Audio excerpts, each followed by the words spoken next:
May is upon us, Luke. Yes, it is. Which means only one thing. New Zelda. And that's sort of it. Yeah. Isn't it? Yeah. But there are other games out this month, and to give them a sporting chance against the game that everyone is going to be playing, like the only game we'll probably be playing this month, we thought we'd go through some of the other ones. That's only fair. Just to give them a little spotlight. Yes. Before but also, everyone goes Zelda crazy. Tears of the Kingdom is on this list as well. Yeah. So. Yeah. From the creators of 2017's Prey and co-developers of Dishonored, Arcane Austin, comes vampire fighting game Redfall. With 4 playable characters to choose from, each with their own unique abilities, players can hunt on their own or in a team to kill creatures of the night in this island town in Massachusetts. We like Arcane's games generally, don't we? Yeah. You especially, you're a huge fan. Yeah. I love Arcane games. To probably a worryingly high extent, just like... It is worrying. Yeah. We've all been worried and meaning to talk to you about it. But we were all so busy. Yeah. Sometimes you don't have time. Say some more. You're the Arcane fan. Well, so why is it? Is this exciting? It looks like basically Arcane are very good in general, both studios, at a really cool aesthetic. Yes. And all of the characters have very kind of like fun, interesting and unique personalities as well as abilities. So I think they're kind of going for that Left 4 Dead vibe, but with more distinction between the characters. So is it going to be like a largely multiplayer experience? I think, but I think you can play on your own if you want. Arcane games are so good at that single person experience. Yes, exactly. So yeah, but this is a PC and Xbox exclusive. So sorry, PlayStation 5 fans. Apparently there was going to be a PlayStation 5 game, but then Microsoft bought Bethesda, and that'll do it. You don't get it anymore. Yeah. But for people with Game Pass, you'll get it first day. Wow, living on easy street, these Game Pass folks. You'll also have to kill humans in the game as well as vampires. Oh, okay. So there are like humans who have like sided with the vampires. So is that a plus point? Is that a good thing? In this game, you can kill humans. You can kill humans as well. But yeah, the world building's always good. And there's different characters. There's a sniper who can turn invisible. There's one that's got telekinesis. She's the one that can like create. She can create like a lift and like shoot you up in the air. Right. So it looks, but like it's basically a jumping platform, but it's made to look like a cool old-timey lift, but out of glowy purple lights. Cool opportunities for teamwork. I will try and get excited, even though I almost never have space in my life to play like these kinds of or indeed any multiplayer games. Yeah. Great. Well, it's my hope. It's, some people are really excited at some point and some people are a little bit, I'm not sure. So I hope for Arcane's sake, because, they've proven to players that they can create fantastic games. I hope that this goes well for them. Yeah. And pretty please. Please be good. Please be good. Please.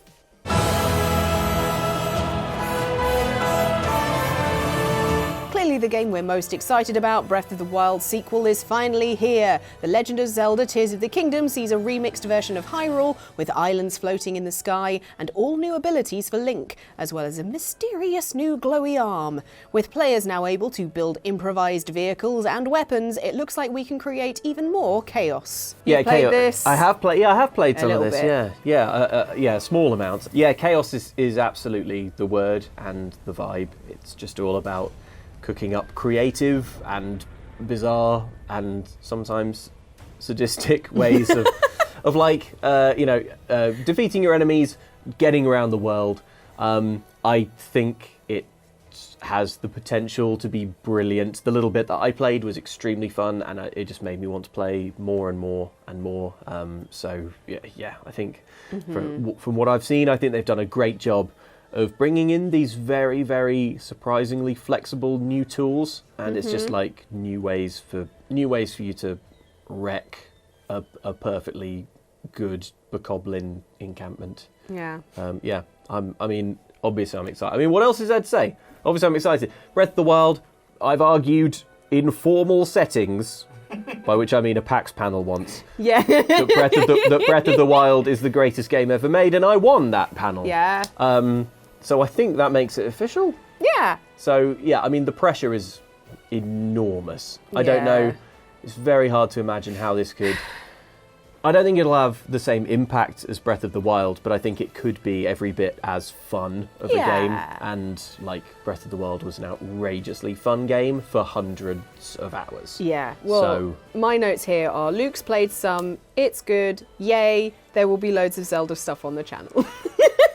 So, there you go. There you go. There you go. All right. Now, there'll be so much Zelda stuff on the channel, but now we will park the game for now. Yes. We won't talk about it again until the end of the video, where we talk about what's the thing you're most looking forward to playing this month, and then we'll both say Zelda, and then we will move on with our lives. Okay, now let's give another game a shout. Okay.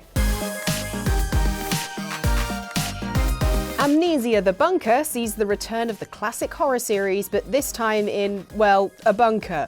Set during World War I, players will control French soldier Henri Clermont as he tries to escape the titular bunker and uncovers the mysteries, or more likely horrors, within. So, more Amnesia. Yeah, the Amnesia games are... Well, yeah, Amnesia can be fun. It's a good time. I like the way that Amnesia plays with you having to sort of like physics open doors and move things around. And the way that kind of plays in a horror game actually creates some like very tense moments. Very tense moments.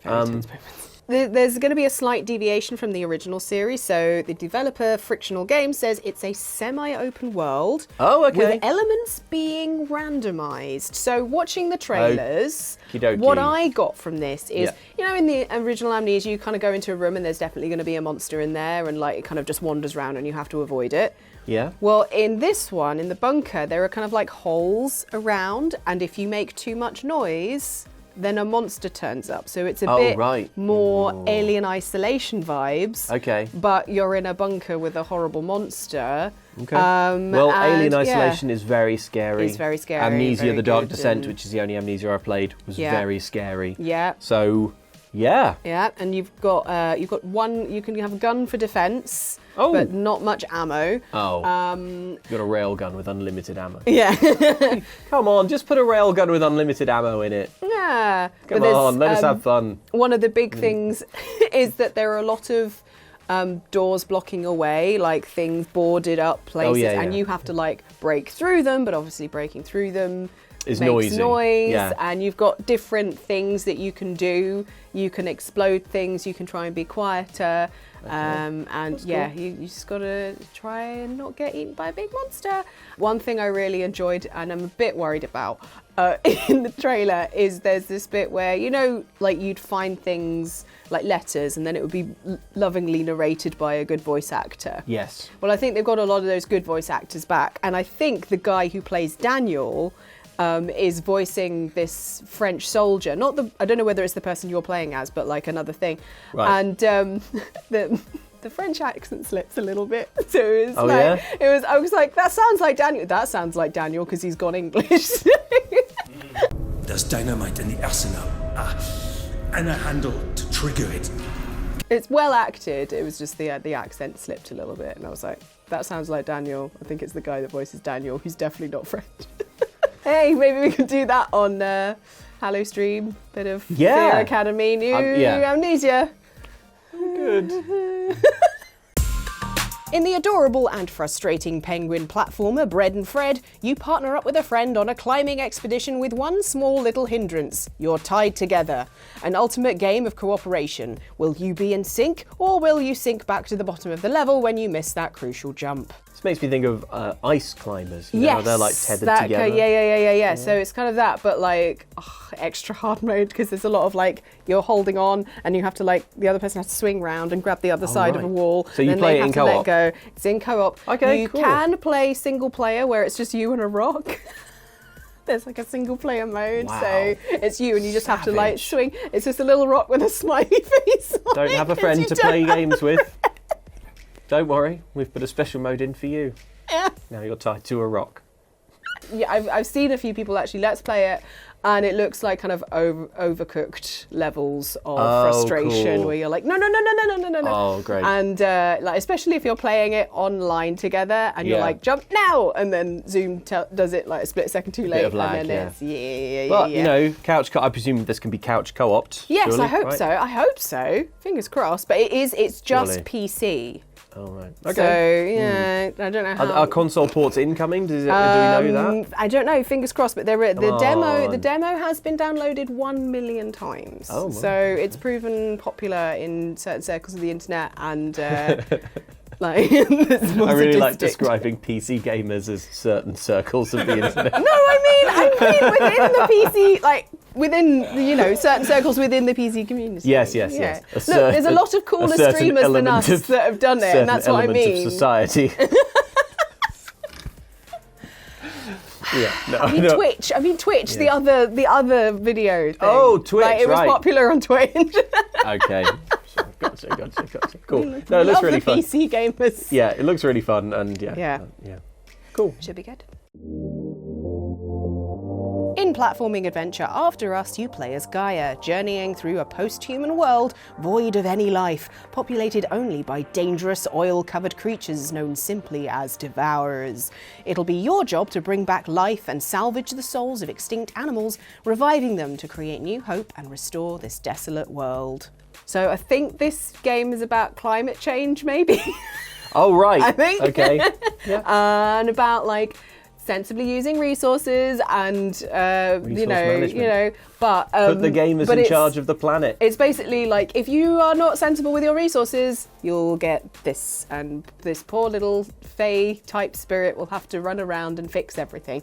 But it's really cute. It's got like kind of Journey vibes aesthetically, Visually. visually. It's clearly in that sort of Journey mold, but it looks like with a lot more things exploding. Yes. You're changing the world around you as you go, and Well, this looks like it's got more going on. Yes. Narratively, perhaps mechanically, which is not necessarily a bad thing. No. I mean, Journey's almost a perfect game, really, isn't it? On the one hand, it's like I would love to play something else like Journey, but it's a dangerous thing to invoke, isn't it? Yeah. But this is you've got lots of little tasks that you're going to do. So part of the thing is you're bringing back extinct animals, like not to life, but you kind of like bring their spirits back. Okay. So you're saving the last whale that was harpooned, the final eagle that was caged. No good saving the last deer whale. hunted down. But it's a Need a breeding pair. Well, I don't know whether you'll fully break, but when Gaia is like, in the thing, like a cute little dachshund comes out all cut, and he's like made of stars, and it's like, the spirits are at rest, and now like new life can begin and everything can start over. It looks cute. Okay, it sounds a bit more spiritual than my extinct animal idea. But Yeah. A game where you, It's less. a game where you breed endangered whales. Yeah. Okay, that's a slightly Could that be different. a game? Is that It's anything? not really a platformer. Could be. Could be. You can be whatever you want. Delayed from last year, this Smeagol-based adventure arrives on PC and console. Lord of the Rings Gollum sees you shepherding this ex-hobbit around as you try to avoid all the dangers of Middle-earth and try to find the precious. Lord of the Rings fans are going to be warring in the comments. Yeah. Regarding you referring to Smeagol as an ex-hobbit. Well, like, he is still a hobbit, but it's sort of gone. Was he a hobbit? Was he a? I want to say. You know what? I thought you know in what the I, films you know what that I he want was to say? supposed to be a. Okay, we've looked it up. He's one of the 3 types of hobbits. Thank you. Some of you watching on the channel will already know about this game through us, because we did a show of the weekend on it. Yeah. We've we recorded thought that it was in the advance. last time. We thought, and then between recording it and the game actually going out, the delay was sensible because it didn't. It visually wasn't matching expectations. It wasn't inspiring confidence. Now, you're seeing the new trailers now. It is not for us to say definitively whether or not it has now risen to the expectations visually in terms of what you might expect from a sort of current generation video game. Theoretically, a Gollum game is fun. Right? Yeah, I mean, it's Could giving be me, fun. it's giving me like the you know, we used to have like kind of like those B tier games that were a little bit cheaper, weren't as shiny polished as like AAA titles. Yeah, the but kind of they were game. Yeah. still a decent Yeah. game, and Yeah. you know, it's giving me those vibes. And I think that market kind of like disappeared for a very long time, and I Yes. think we need more games like that are kind Yeah. of like fun and okay. They don't have to be. take a run at it. You know, cutting edge. Just give it a go. Yeah. Amazing looking graphics, as long as it looks kind of like interesting, as long as it doesn't look completely terrible. Yeah. Like, it needs to look visually, aesthetically pleasing, and it shouldn't be broken. Yeah. The tricky thing is, I suppose, is that when you think of Lord of the Rings games, you Yeah. probably think of like Shadow of Mordor Yeah. and Shadow of War, which looked real good. Yeah. You know, visually speaking, and had those kind of like super crisp next gen cutscenes. But yeah, as long as it plays well, I will be slightly more forgiving of the graphics. And surely, the meat of a Gollum game Is is stealth. going to Yeah. be like being sneaky, sneaking around and stuff. I'd love to see like just some new spins or some new ideas being thrown around in this game to do with like sneaking, some new ways, some new mechanics, some new concepts. You know, not just like throw a pebble over there and then when they're looking, you wander off. Go around the orc. I'll either play a bit and stop or not play it, because Shelob's in it at one point. So, you know, that's the In that's the spider form danger. this time, Yeah, not like the last not game. the sexy lady. No. Ironically, when everyone else was mad at it, I was like, I completely understand and agree that we should not make Shelob a sexy lady just to, you know, sell video games, but also not a spider. So I can actually look at her. Swings and roundabouts. So I'm like, Yeah. the phobia part of my brain was like, but. A game that inspired so many other games and introduced game mechanics we're all so used to today, 1994 classic System Shock sees itself getting a shiny new remake this month on PC. Announced in 2015 and crowdfunded in 2016, this has been a game a long time in the making. So there's going to be some ports to console later on down the line, but Right. PC release of a new version of System Shock. A game that I've not played. I played BioShock, which Yeah. is basically the kind of same people went to a different company and went, well, let's Spiritual sequel. put a different word Yeah. in front of shock and Which, put in it case you ever underwater. wondered why BioShock is called that, there's, System Shock. you know, there there's you this sort go. of- For younger the viewers DNA. and those new to games. I haven't played it either. I didn't play System No, Shock. Yeah, so so I'm excited to play this. I know, obviously, of its reputation for being a very important and influential game. So, yeah, massively. So it's being made by Night Dive Studios, and they're a company that specialises in licensing classic video games for remastering and re-releasing for historical preservation. Right. And so there's been a lot of really good games that they have got and re-released. So Interesting. what was the something hour of the spooky house point and click game that Yeah, the something Tower of the Spooky the- House. Yeah. Yeah.